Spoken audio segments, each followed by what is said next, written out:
So here we have the Nissan Qashqai on a 67 plate. I'm going to start off by showing you around the outside of the car, and then we'll hop in and run through some of the controls on the inside of it.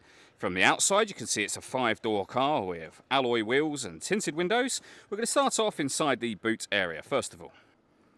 As we approach the back of the car, you can see we have reversing sensors, plenty of boot space as well, along with that 60-40 split folding rear seat should you wish to increase this space even further again. Okay, so we're just going to work our way back around to the front of the car. And then, as I mentioned, we'll hop in and run through some of the controls on the inside of it from there. Now that we've done a full circle, though, you can see it's in lovely condition the whole way round. Just briefly before we climb in, I think it's well worth seeing the interior from this exterior point of view. There's plenty to run through on the dashboard, so let's hop in and we'll do that right now.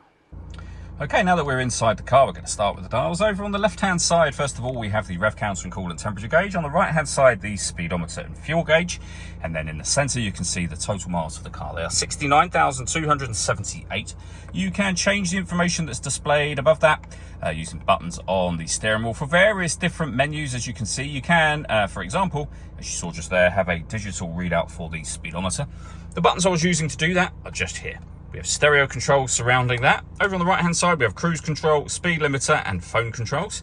In the centre we then have the main touchscreen for the car.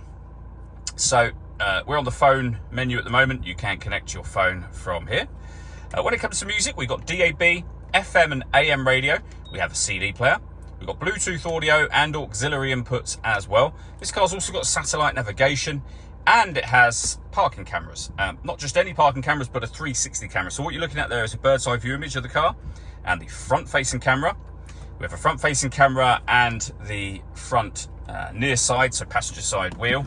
And if we put it into reverse, we have a reversing camera as well. And it goes a couple of steps beyond that. This car can parallel park itself and perpendicular park itself as well. So parallel park is just there. It will take control of the steering for you. Below that, we have the dual zone climate control. You can adjust the passenger temperature, driver temperature. You can increase and decrease the fan speed. You can determine what direction you'd like the air to be distributed in. And when you're happy with those settings, air conditioning off, back on again, or hit auto. The car, as you can see, will take control of the fan speed and the direction of the air to maintain the temperatures you've asked for. As soon as you make any manual adjustment, auto will go off and you can put it back on whatever setting you want it on.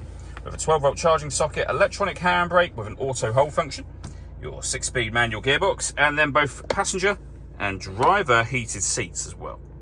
Last thing I wanted to mention is the panoramic glass roof. There's a button up here. Give that a push, that will open the sun blind all the way to the back of the rear seat. And although this is a fixed panel of glass, you can see, of course, that it lets in a huge amount of extra light to the cabin area.